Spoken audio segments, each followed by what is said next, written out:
global jihad is international. Everywhere that Muslims and non-Muslims live in the same region, Muslims wage war against non-Muslims and attempt to impose Islamic law over them. We have to stand together as the people who are victimized or potentially victimized by jihad warfare. Our family doesn't have a grave. Even people who has a grave on a cemetery, they get just small piece of body from mother, from father, from son. Rest of the body, it's ash and blood, and everything on the ground zero. This is the grave. This is the burial place. And I don't want to say what all Muslim is terrorist. Of course not. But people, 19 people who killed 3,000 Americans, they was Muslim. And we don't want mosque on the ground zero.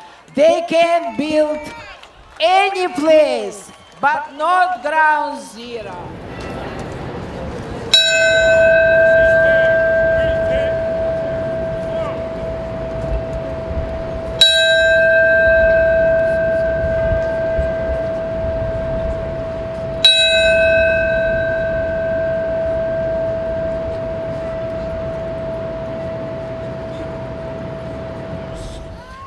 I don't know what to say to jar a memory's memory.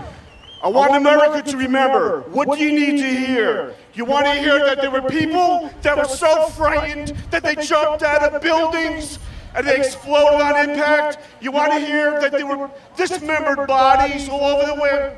You want to hear that we looked at people that were gutted? There's things that we haven't spoken about. We couldn't stop the people from responding. The fire department that day lost 343 firefighters. They were unstoppable. They poured into that building. The Port Authority Police, 37 police officers. NYPD, 23 police officers. EMS lost people. Civilians were there. They helped people. They died helping people. America, where are you on this? Where are you? Don't you remember? Don't you remember? What is it going to take for you to remember?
Ladies and gentlemen, let me start by saying, no mosque here.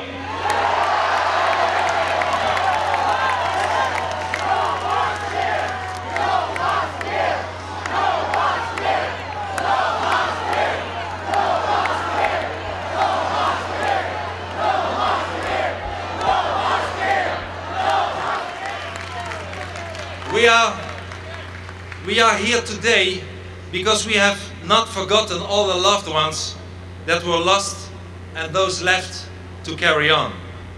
And neither has the world.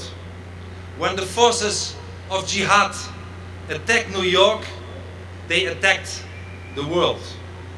And amongst those lost were people from 55 nations, people of every religion, of every persuasion. No place on earth was more multi-ethnic and multilingual than New York's proud towers. And this, ladies and gentlemen, this is exactly the reason that they were targeted. They constituted an insult to those who hold that there can be no peaceful cooperation among people and nations without submission to Sharia. To those,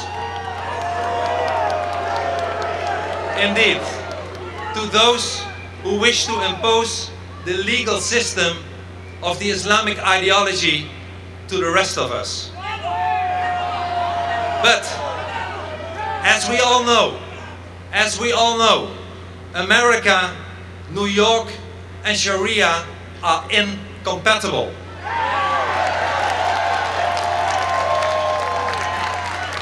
New York stands for freedom, for openness, and for tolerance. Indeed, New York is rooted in Dutch tolerance. New York is tolerant, not intolerant. Suppose New York were intolerant. Suppose it would only allow people of one persuasion within its walls. Then it would not be New York, but it would be like Mecca.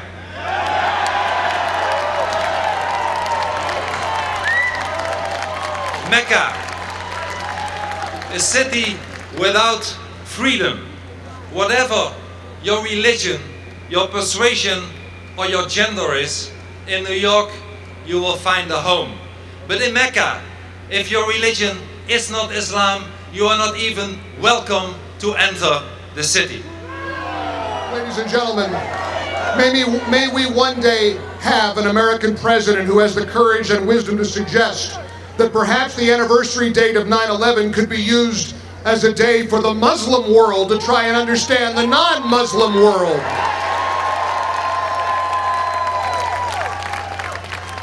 As a big mouth on the radio, a white Methodist American citizen, may I be so bold as to speak for a moment for this non-Muslim world. I think I can safely represent this world by reminding all that this debate has never been about religious liberty. No one has ever suggested that mosques be banned. No one has ever advocated any serious effort for a Muslim moratorium. No one has ever suggested that Muslims aren't free to worship in the way they wish to worship. In fact, most of us understand that this Ground Zero mosque is likely on solid legal footing. No, this is not a legal or technical debate, nor is it any kind of anti-Muslim hysteria. This is simply a belief that family members whose loved ones were brutally murdered, the ones we heard from today, should be respected when they say that an Islamic mosque at this site is wildly inappropriate.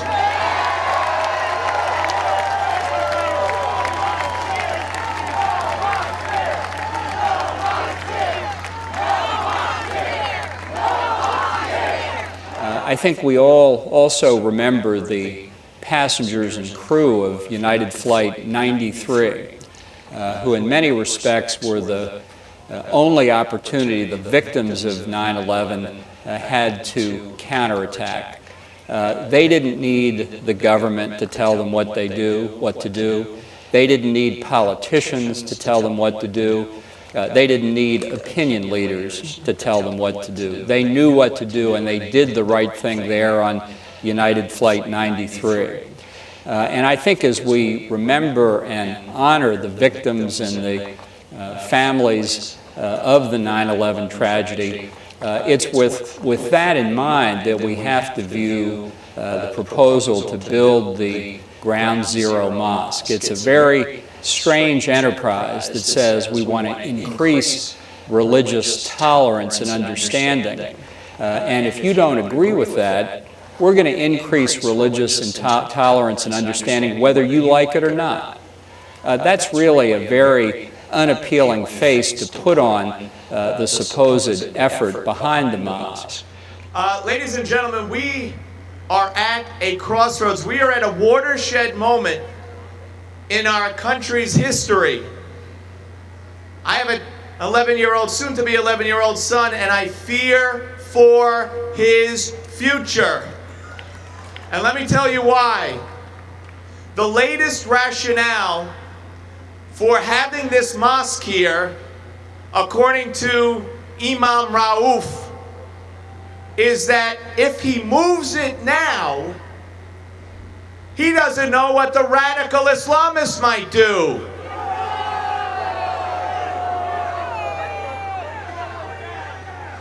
We don't care. We don't care. We don't care. We don't care. We don't care. We don't care. The day that we start worrying about the actions of terrorists, and that's what they are, over the concerns of our own safety, our own country, our own decency, we are finished. With some words from a president that we know and love. His name is Ronald Reagan. And he talked about a time when America would have a rendezvous with destiny. It's happening right here at Ground Zero. We've had one here before. We're having it again. It's up to you. Ladies and gentlemen, it's up to you. And you know that Mayor Rudy Giuliani made an excellent point recently. And he said, if this mosque is really about building bridges and these folks are about healing, then they're going to hear this message and they're going to move. They're going to move the right thing and they're going to move. But if they're warriors, they're going to dig in and they're going to stay. Well, you know what? We have warriors too.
I've listened to the spokespersons with the mosque state that this mosque Islamic Cultural Center would be instrumental in building a bridge to serve and improve relationships. I've also listened as the majority of Americans in New York and the rest of this country have expressed their opposition to the chosen location due to the reminder of the great suffering we have incurred at the hands of Islamic terrorists. We believe to build at Ground Zero would in fact show less in the way of peace and tolerance, but more in lack of respect and a bold act of insensitivity. Although the Constitution affords this right, we do not believe that this is as much about rights as it is about honor and integrity. In other words, just because you can do something doesn't mean you should. I want to tell you something about the American Center for Law and Justice. We have firsthand experience with Sharia law. We have an office in Israel, but the first case we handled was for a Palestinian Christian in Gaza. Her husband, who ran the only bookstore that sold Bibles in Gaza City, was killed by Hamas in the street. No justice, no court date. And yet this imam refuses to call an organization who killed a pregnant woman last week in Israel and rushed to claim responsibility. He refuses to call them a terrorist organization. Imam Roth, America rejects you. We reject you, and we reject your Ground Zero Mosque.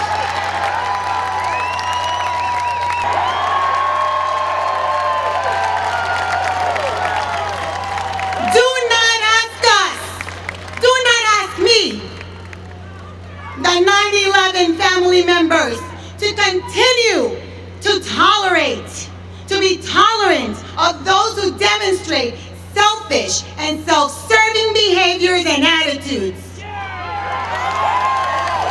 Imam Abdul Rauf is quoted as saying this week that if we don't do this right, the moving of the mosque, anger will explode in the Muslim world. Well, Imam, anger is exploding in America too. He stated that if this situation is not handled correctly, it could become something very dangerous indeed. Does that sound like tolerance to you? It actually sounds more like a threat. And by the way, whenever they tell you that it's 600 feet from ground zero, this is your response. Lie. That building is ground zero. That building was hit and partially destroyed by the planes that went into those towers. There were human remains in that building. That building is ground zero. Why there? I ask you, why there? Why such a deliberately provocative act? Now, speaking of media bias, you may recall that Pamela and I hosted a rally in June on this spot, and many of you were here, and the media coverage was all about an Arabic-speaking man who was supposedly roughed up by the crowd, and that showed that we were all racist, anti-Muslim, and Islamophobic bigots. Well, he's our next speaker. Joseph Nasrallah came from California to support this cause and to stand against this mosque in June, and he is here again today. He is a Coptic Christian human rights activist from Egypt and the founder of The Way TV, a Christian satellite TV station. And so please welcome Joseph Nasrallah. God bless America!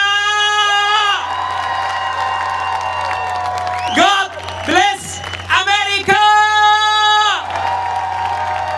Wake up, America! Wake up, all states of America! It's written in the Quran. It's written in the Quran that the war is deceiving. They can lie just to build this mosque here on my dead body. On my dead body. You know why? Because I escaped from Egypt for a freedom here. Where I can go? You need me to go to the moon now? To have a land on the moon? Islam is the big ideology here. They coming. They using taqiyya. They using deceiving. They lie for the pastor. They lie for Pamela Geller and Robert Spencer. They lying. I hate lying. You come here for freedom. I'm sorry to show you my picture. This is one of our dear friends in Egypt. One of 8 of them in the Christmas night. In the name of Islam, they said Allahu Akbar, and they killed them in front of the church. 3,000 persons buried here in the same area. They need to build the mosque, and can you imagine that? But this is an aerial photo of Ground Zero, and some of the men in my unit made this for me. And I carried it next to my heart inside my flak jacket when I was in Iraq. And no. Ladies and gentlemen, the message here, what's important here, is the words on the top. Say, never forget. Never forget. Never forget. Never forget.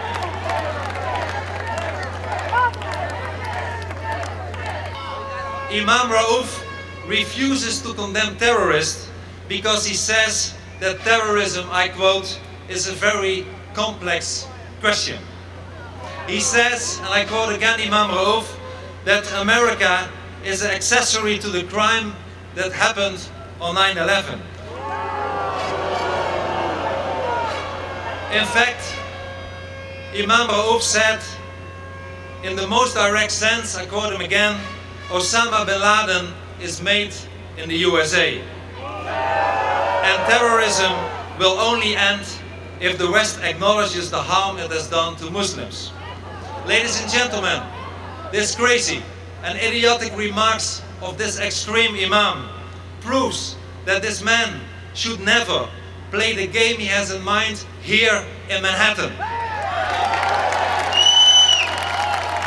He is, in fact, traveling the world at our expense as a paid spokesman for the State Department sent around the world to explain our country to other people, notwithstanding the radical and extreme statements that he's made.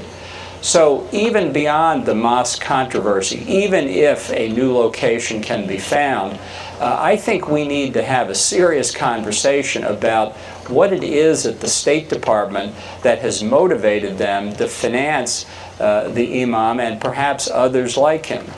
Thank you, guys. I'm happy to see how many Americans came. It means we stay together. Like 9 years ago, I remember everybody stayed together. It's wonderful. Nobody can put us on a knee. I can tell you, everybody asks same question. How you feel after 9 years? I can tell you a secret. Very bad. Every year is bad. It's worse. Because I get older and I feel lonely and nobody can bring me back my son. I want to ask Mr. Bloomberg, because in other way, I have no chance to ask him. Mr. Bloomberg, tell us please, do you sleep well? You don't have a bad dream?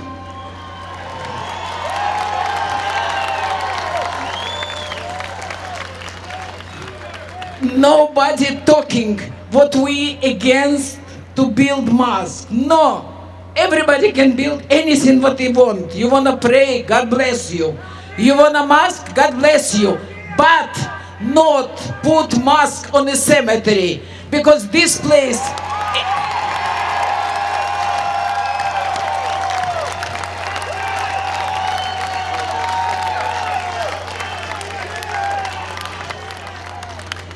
Like Rosa mentioned, I'm a 9/11 paramedic. I lost 2 of my partners that day. And it really saddens me that we even have to be here today. I listened to the imam say he didn't know the pain this was going to inflict.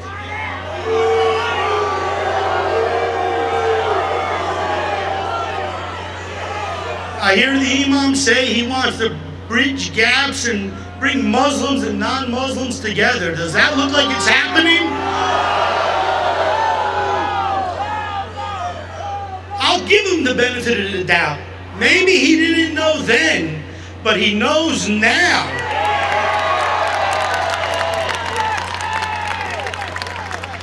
There should be no doubt in his mind when 75+% of the people say don't do this. When family members who've been victimized are standing out there and saying, please don't do this. So the answer to anyone's question, if this guy's doing this to be provocative, or if he's doing it to build bridges, Well, we're going to find out tomorrow if he continues with this monstrosity or if he stops this disaster now. Many of the families, as you've heard today, whose loved ones lost their lives at the hands of Muslim extremists are positively anguished over the idea of a mosque being built so close to the spot where their precious family member took their last breath. Today, as we memorialize those who died and remember the family, friends, and countrymen left behind, we stand in solidarity with those who believe that an Islamic cultural center and mosque in the shadows of where the Twin Towers once proudly stood is an appalling lack of sensitivity and respect. In fact, it is the height of disrespect and a blatant and offensive assault on the legacy of those who were slaughtered by extremists who did what they did in the name of Allah. The people, I'll say it again, the people who want this mosque built, it is a symbol of conquering. It is a symbol to the Muslim world that they conquered. And let me leave you with this. Someone informed me of this, and take it for what it's worth. When you get home, Google the Quran translation. This is called Project 51. Why? Go to chapter 51 in the Quran and go to the address 44 to 46. Chapter 51, verses 44, 45, and 46. I'll leave you with that tease, and you will understand why they will never, ever move the site of this mosque. It must be built here or it's worthless to them. There is no lack of mosques in New York. The contrary, dozens of buildings where Muslims can pray. It's not about the lack of space for prayer. It's about the symbolic meaning, and we should not allow that to happen here.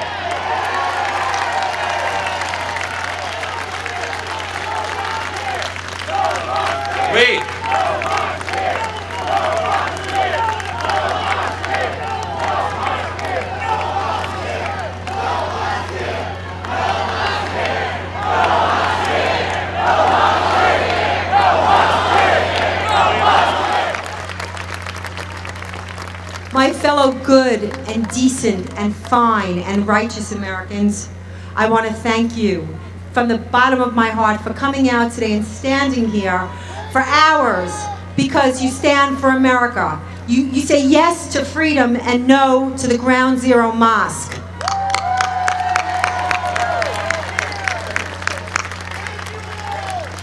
Thank you. It's all you. And so we come to the end of this, and what have we done? We have strengthened our resolve. We are never going to give up. The political elites are out of touch with the will of the people, and that means the political elites are going to have to give way. And there will never be a mosque at Ground Zero. Never. Thank you very much, and God bless you. Watch Atlas Shrugs and Jihad Watch for the next rally. We will be calling upon you. Each one of you is a soldier. We need you. Now is the time. Thank you.